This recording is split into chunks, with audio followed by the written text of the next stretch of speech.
Support for Connecticut East this week comes from Southeastern Connecticut Enterprise Region is the region's federally designated economic development organization, providing services and resources to the region's businesses and municipalities. Find out more at sector, that's secter.org.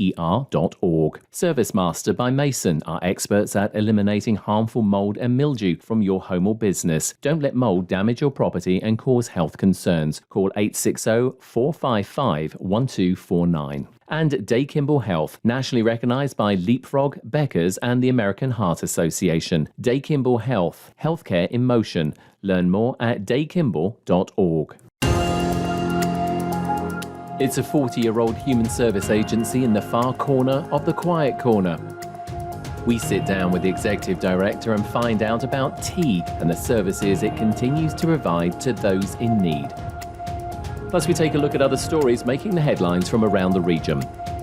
This is Connecticut East This Week.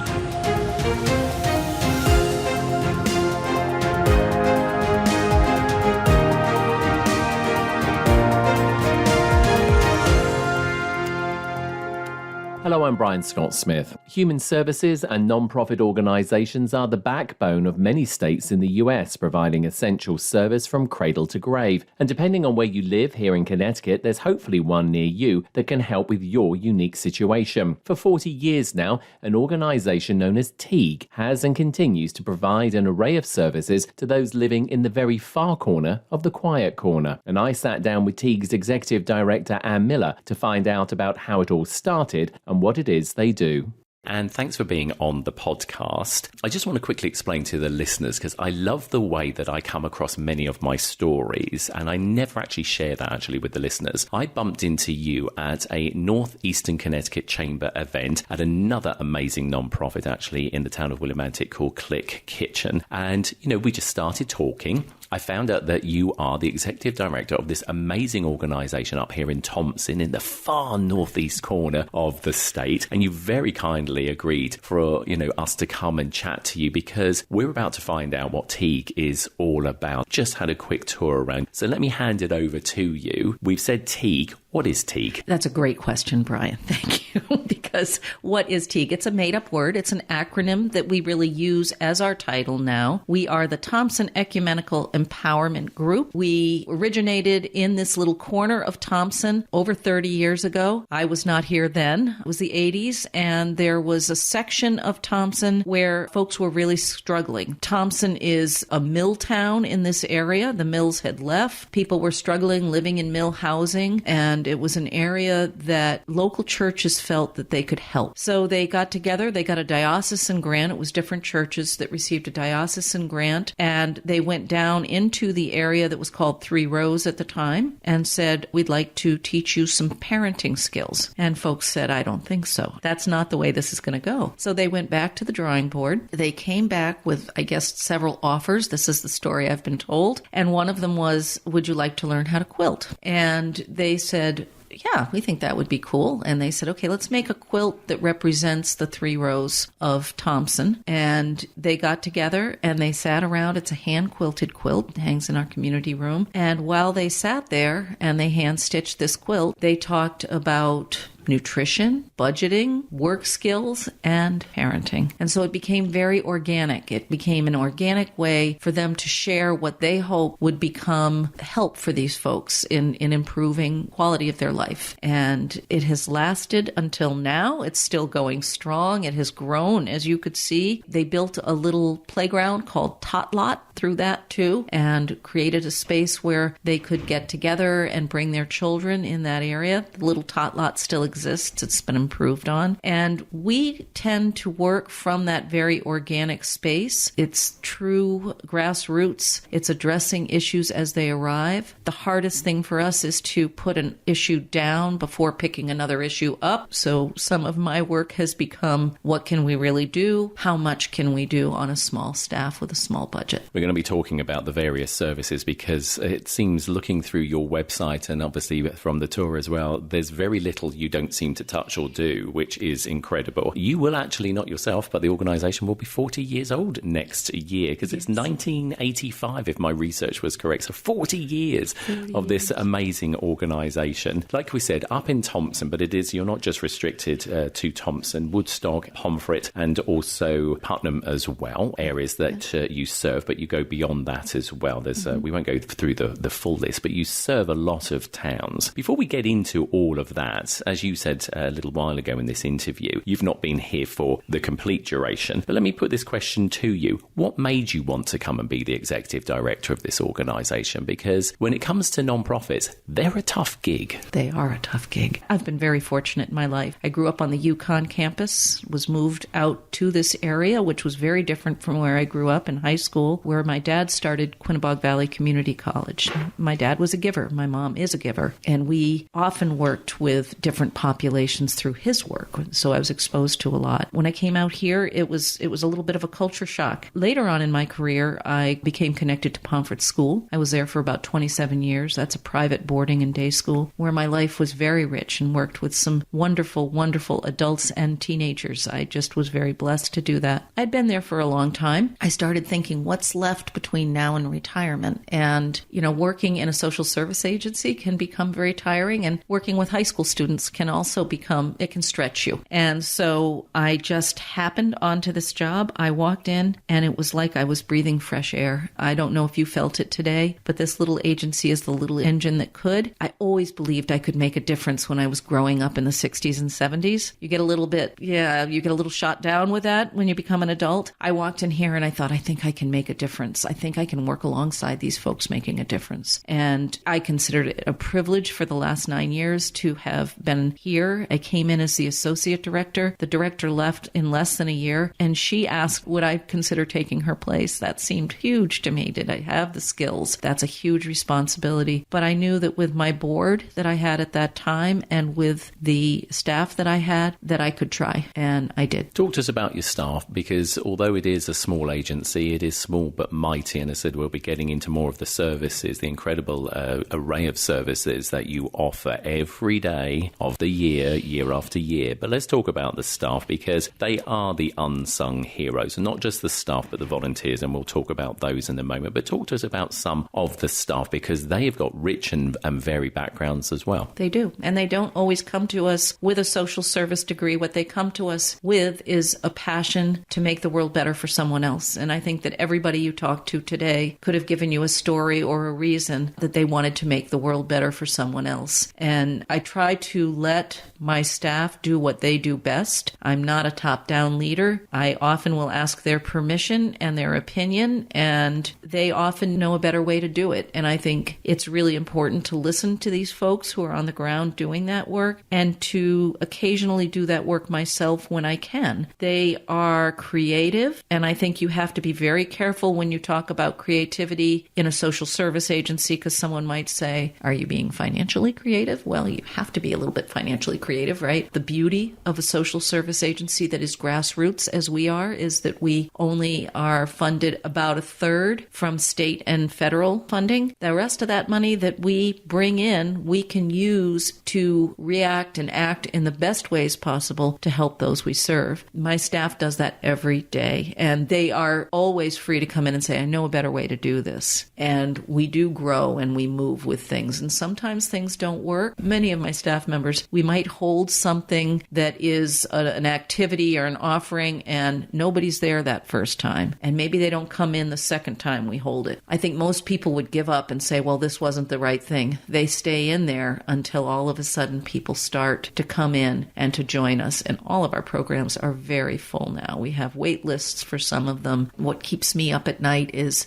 how do I keep funding this? How do I keep funding it? I was going to say, I mean, in a way, it's good that you've got wait lists, but also it's a bad thing as well, because it means that the need is just increasing. And like you said, organisations like TEEG are the ones that have to fill the gaps where, and we're not knocking the state, but where the state cannot fulfil everything, it's down to organisations like you, as I say, to plug those gaps and keep plugging those gaps, isn't it? Yes, it is. And I think, things come so clear to you. I think I shared with you, maybe I didn't share with you, but I will be retiring at the end of November. I will not be retiring from serving this area. I still have some ideas in mind. We're talking about a click in the northeast corner, and Lee Duffy down at Click is very anxious to work with us on that. If we don't fill the gaps, no one will. There is no one there. For some of our CAP agencies, people are stretched so thin there that they don't have the time or the capacity. We're filling the gaps on the ground. We're keeping people warm and fed while they're waiting for housing. We're checking in on the homeless. We're working to see that they understand the systems that are going to serve them. And in some cases, we're advocating for families who don't have a voice to advocate on their own. If the TEEGs weren't there, and the state knows this, and they are very grateful to the TEEGs, and they are working to try to keep us funded, if we aren't there, there's going to be a huge gap missing in what people need. I think I can say this without sounding dramatic. Organizations like yours save people's lives. They do. They do. We just saved a life, I think. A story I shared with you earlier, I won't share too many details of that story, but it was someone who did not have a voice to advocate for herself medically. We don't do medicine. That's not what we do. But we realized in working with her that she needed a lift. And we today, as of this morning, and that's why I was late coming back to see you, have been able to get medication for her that will keep her alive. That's what her doctor said. It will keep her alive. And she couldn't express that on her own, and she knows that. So she came to us. So yeah, we are saving lives. As you said, we won't go into the details because obviously there is HIPAA and all that sort of stuff, but I think it's okay to say that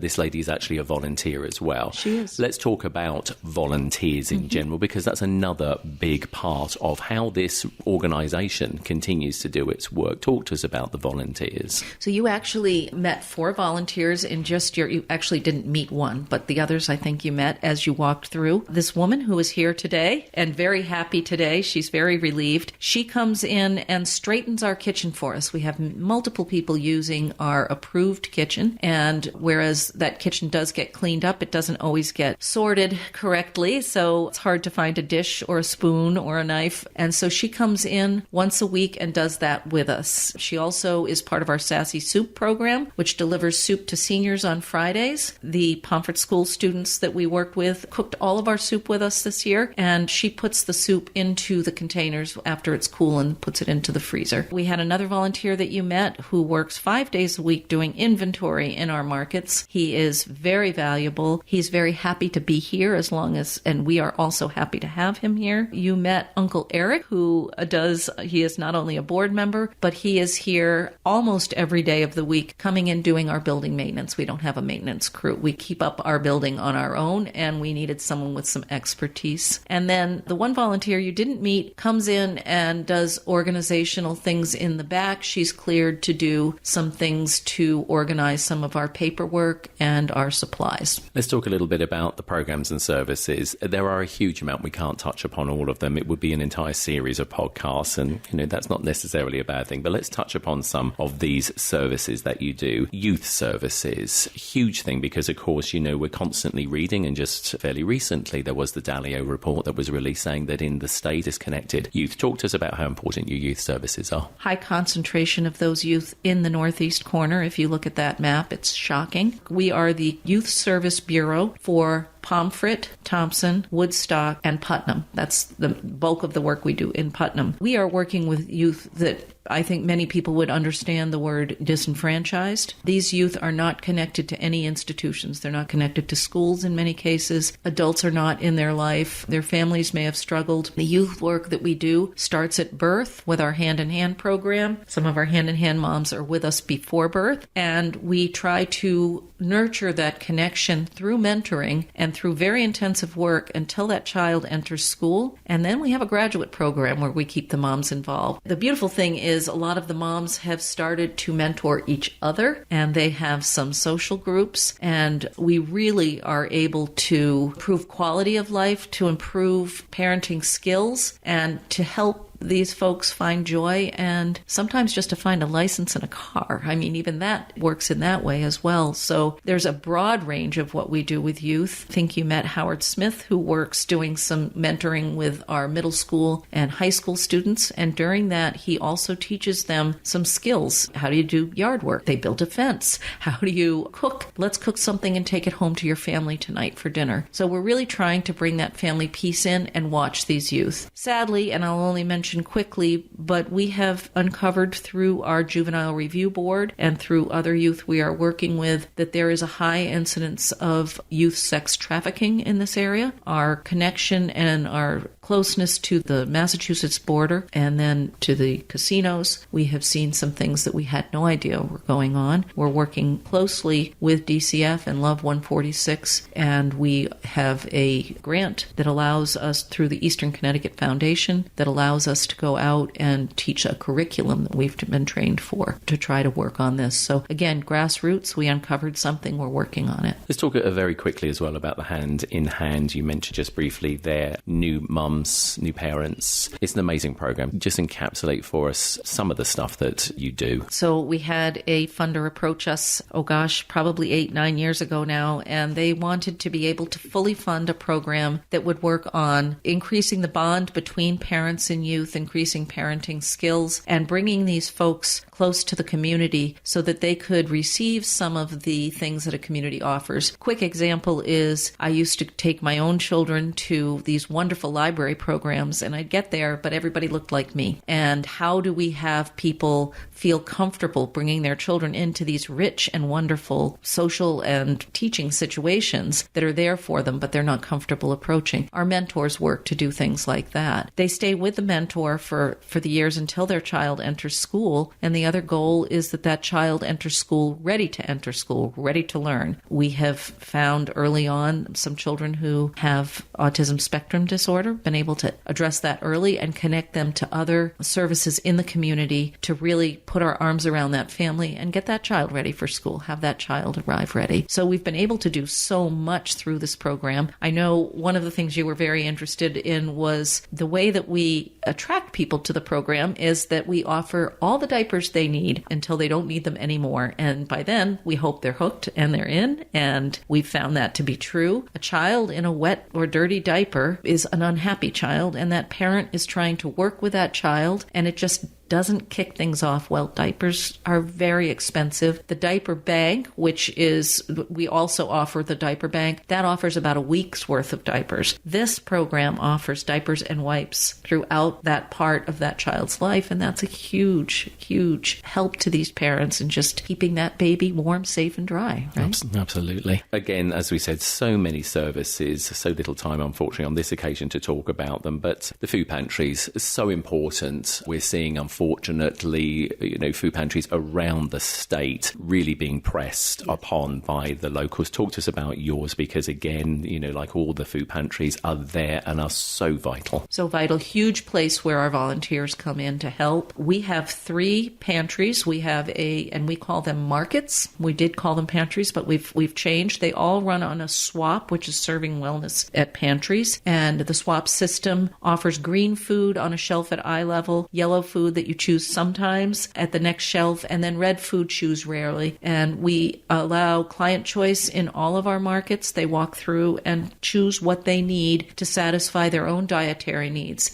and preferences. We try to make our markets bright, cheery, welcoming. We offer social services at every market. There is a social worker there as people walk in asking what they need. What's the structure of your family? What are you facing and what might help? How can we help? The markets, we are connected to the Connecticut Food Share. That connects us to Walmart, which brings 3 times a week, brings their fresh food, and they freeze meats for us as they start to go out of date. And so we have clean proteins. We have fresh fruits, vegetables. Our donors are very in tune with us, and they ask us what we need. We're able to serve a gluten-free diet, diabetic diets, diets of people with heart disease and high blood pressure. We're able to help folks to choose the best foods that they can use for that kind of a need. And of course, senior services as well. Just talk to us briefly about senior services. Yes. Again, another huge part of the work that you do. So we run a senior center in the town of Pomfret at their community center. Our market is in the basement of that. Our seniors, we know they're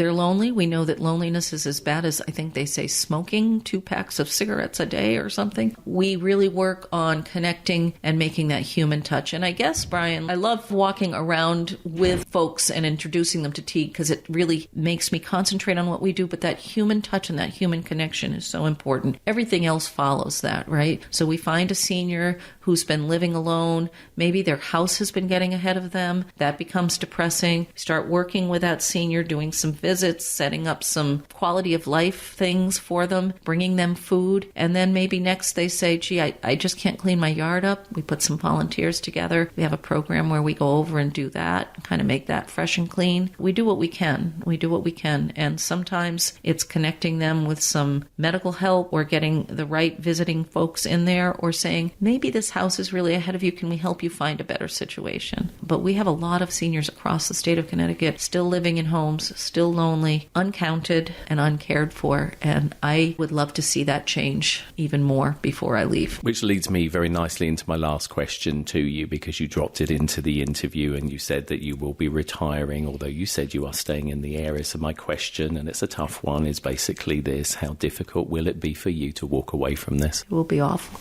It will be terrible. I will have 4 grandchildren by then in my area, in this area. I raised 3 children as a very busy mom, working days, nights, weekends at the school. And I decided that when I could retire, I would. I love the staff that I work with. 17 people do all this work, plus mentors who are per diem. I love the work that I do. I feel fulfilled every day. I am grateful every day. I hope to be able to continue with the connections that I've made to bring services to this area and to let the next person lead this organization, because I think a fresh look at an organization is a very good thing. It's a very valuable thing, and allowing that person to lead in their own way, I must do. So I will have to step away, but I have been given such a gift to do this work for the last 9 years. Well, Anne Miller, current Executive Director of TEEG, it's been an absolute pleasure talking to you. Thank you, as I say, for inviting us and explaining to us the work that you and your team do here. And it's a little bit premature, but we'll wish you a happy retirement for later this year. Thank you, Brian. And if you live in the Quiet Corner and need help or services, check out TEEG's website to see if your town is served by them at TEEG, that's TEEG online, or one word, .org.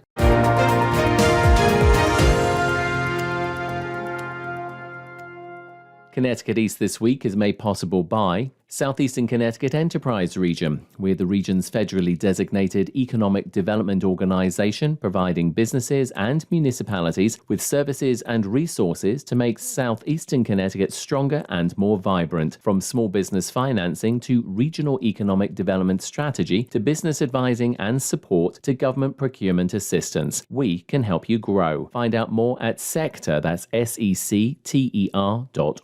And when your home or business is damaged by fire, water, or mold, you just want things to go back to normal fast. That's why ServiceMaster by Mason is available 24/7. Their certified technicians have been restoring homes and businesses from disasters or even helping with specialty cleaning needs for over 30 years. You can rely on ServiceMaster by Mason for everything from fire, smoke, and water damage to mold or a lingering odor. Call today at 860-455-1249 or visit ServiceMasterByMason.com. It's time for the Quiet Corner to make some noise. Some Day Kimball Health noise. Largest employer in our region kind of noise. Day Kimball Health serves more than 125,000 people. Offers cardiology, orthopedics, and oncology specialties. It's having the region's only comprehensive and accredited breast center kind of noise. We are nationally recognized by Leapfrog, Becker's, and the American Heart Association. Day Kimball Health. Healthcare in motion. Time now for a look at other stories making headlines this week. Students and faculty at Three Rivers Community College in Norwich held a protest recently to highlight the impact of a budget shortfall on services they pay for and depend on. Deba Khan Bureau is a professor at Three Rivers and said since Governor Lamont and the legislature created a consolidated college system in the state last year, that's when the problems started. The legislators who stood by knowing that the consolidation was a farce. How do I know this? Many legislators have told us that the consolidation was a miscalculation, an oversight, but they were too indifferent, apathetic, or afraid to tell the governor. And now our students still ultimately and will suffer the consequences of this mismanaged bureaucratic system. Students at the protest spoke of reduced library and cafeteria services, as well as broken computers and other basic amenities, not just at Three Rivers, but at all of the state's community colleges. Alyssa Pace is a student from the town of Manchester and told the protesters these issues are happening there too. It doesn't matter where you are in the state, what community college you are. All the problems that were listed here today, they exist on my campus. They exist on the campus closest to you. They exist everywhere. You know someone currently who's facing all of these problems. We have our cafeteria hours were cut. Our library hours were cut. The money from our staff was cut. We don't have work study for a lot of our students as much as we need because of the budget cuts, all of it. Community college students say they are being hit the hardest, as many of them are first-generation students from poorer backgrounds and rely on the state college system's lower education costs to help them afford higher education. A Connecticut bill would establish peer-run respite centres to help people with mental illness. Edwin J. Vieira from the Connecticut News Service reports. SB 370 would establish 8 of these centers with 3 specific centers for transgender, Spanish, and BIPOC communities. Unlike inpatient hospitalization, these programs are voluntary and allow a person to come and go. Jordan Fairchild with Keep the Promise CT says hospitalization can disrupt a person's life. If someone calls 988 and says the wrong thing, or if they say the wrong thing to a provider, they can end up having the police show up at their door, be taken to the hospital against their will, be thrown in a locked ward, possibly forced on medication. She's heard of transgender people who've been hospitalized, had their HRT taken away, were called by their dead names, and had to sit in groups with people who harassed them. The bill garnered universal support during a public hearing last month, but opponents question how the state will pay for the program. For now, the bill has been referred to the Office of Legislative Research and the Office of Fiscal Analysis. I'm Edwin J. Vieira. US Senator Richard Blumenthal announced millions in federal funding to fight tick-borne diseases such as Lyme, babesiosis, and powassin in the state. The Connecticut Agricultural Experiment Station, based in New Haven, which monitors tick activity in the state, received $239,000 to continue and expand their work. Dr. Jason White is the director of the experiment station and said the station was unique in the nation in what it does. And our motto is putting science to work for society, and our vector-borne disease program is really the perfect example of that. Our tick-borne disease research and surveillance program goes back many years, and over much of that time there's really been no greater advocate for our work specifically or for the public health issues and concerns associated with tick-borne illness. Cases of disease caused by ticks have more than doubled in the Northeast in the last 10 years. In 2023 in Connecticut, ticks submitted to the experiment station for testing, 26.5% tested positive for Lyme disease, 8.3% for babesiosis, and 2.4% for anaplasmosis. Blumenthal said the rise in tick rates and their movement northwards is troubling. The collection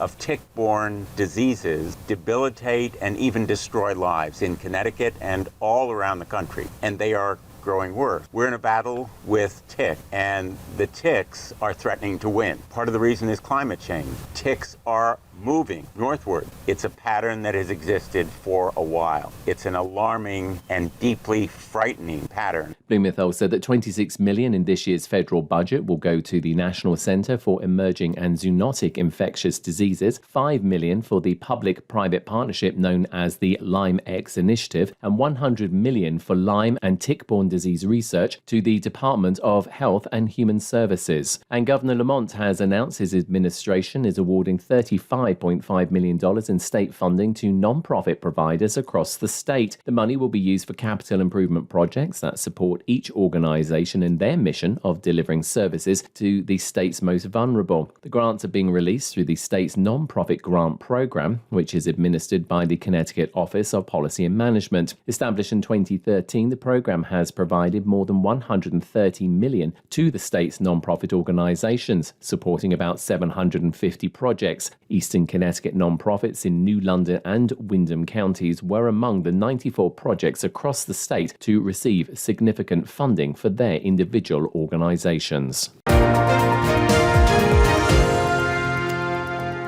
That's all from us for this edition. Do send us your questions and story ideas to the show via our website at connecticut-east.com or Facebook or Twitter at Connecticut East and on Instagram at Connecticut East This Week. And you can listen to the show again on our social platforms, on demand, and by asking your smart speaker to play Connecticut East This Week podcast. And please like, follow, and share on your social media too. I'm Brian Scott Smith. Thank you for listening.